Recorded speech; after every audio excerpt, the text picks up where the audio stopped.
네, 오늘의 대선 시그널 정광재 국민의힘 대변인, 김진욱 더불어민주당 선대위 대변인, 또 이기인 개혁신당 공동선대위원장 세 분 모시고 진행하겠습니다. 어서 오세요. 안녕하세요. 예, 세 분 탁자 앞에 저희가 당 색깔 넣어드렸고요. 감사합니다. 차례대로 한번 차근차근 얘기를 해보겠습니다. 사전 투표가 오전 6시부터 시작이 됐는데 세 분은 혹시 하고 오셨나요? 아니면 뭐 내일 하실 예정이신가요?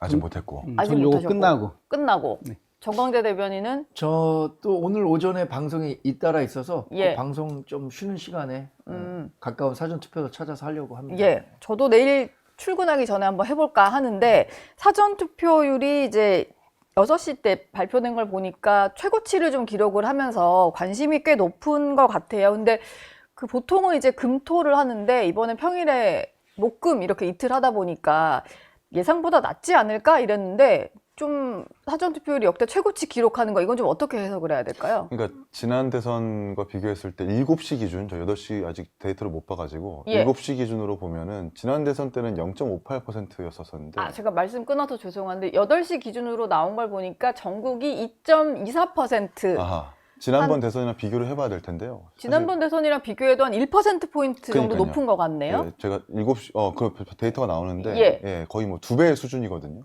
그러니까 사실 아침에 출근하시고, 그러니까 아침 이렇게 부랴부랴 바쁘게 또 출근하는 것도 바쁜데 이렇게 투표를 하신다라는 의지를 보여주시는 것도 놀라운데 지난 대선과 비교했을 때 2배에 가까운 수치의 어떤 투표율을 기록하고 있다라고 하는 것은 예.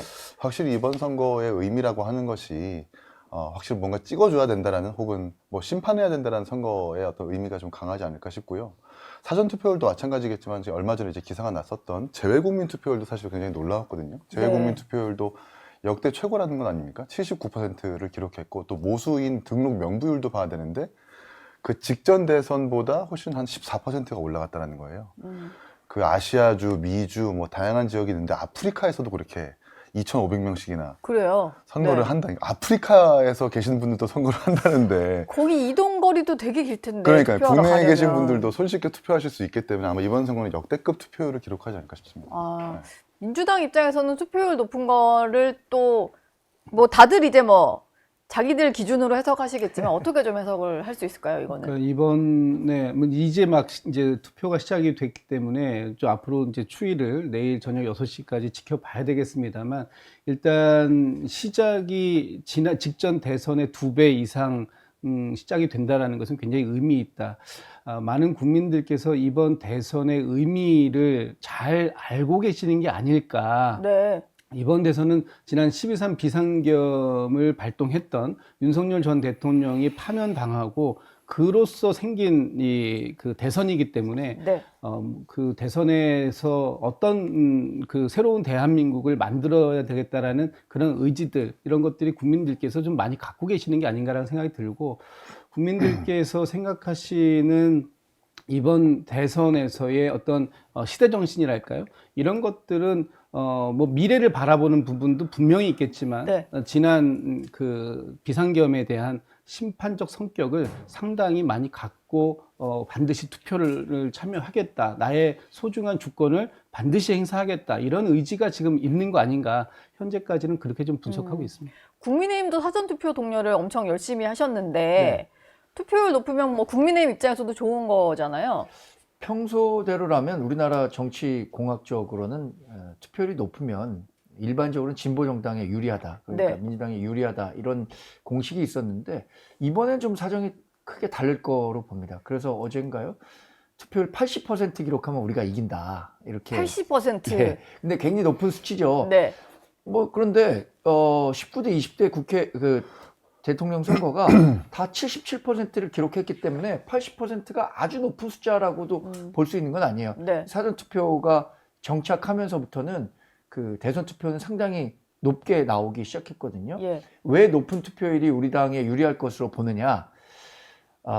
일단 민주당 지지자들은 이미 다 결집이 돼 있는 상태예요. 이번 선거, 대통령 선거의 그 가장 큰 특징은 지난 정권에 대한 심판 성격이기 때문에 빨리 가서 투표해야겠다라는 사람이 많을 것 같아요. 네.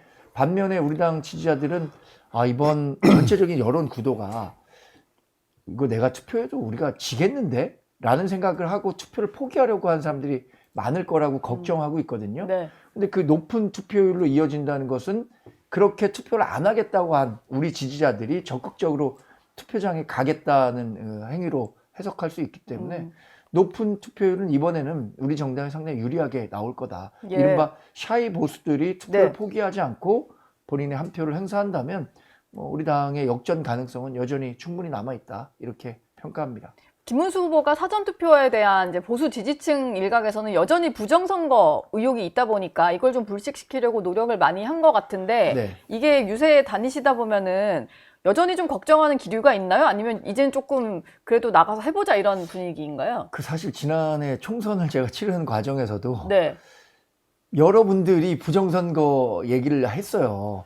이렇게 투표 선거운동 열심히 해도 부정선거 못 막으면 당신 그냥 떨어지는 거야 이런 얘기를 하는데 그때마다 전 뭐 꽤 긴 시간 부정선거에 대해서 없다. 그러니까 안심하고 사전투표든 투표를 해라 이렇게 말씀드렸었는데 김문수 후보가 지적했었던 건 사전투표가 부실 관리되고 있다. 예. 부정이 그- 아니라 이제 네, 부실 그 관리. 과정에서 여러 의혹을 살 만한 내용이 있다. 그것 때문에 사전투표를 하지 않으려는 우리 지지자들도 있지만 이번 제도를 바꿀 수는 없었잖아요. 우리는 사전투표를 본투표에 가깝게 뭐 날짜를 이동하거나 본투표 확대 기회를 높이는 쪽으로 그 선거 제도를 개편하자는 얘기를 하고 있는데 이번에 그럴 그 여력이 없었으니까 주어진 제도에서 최선을 다해야죠.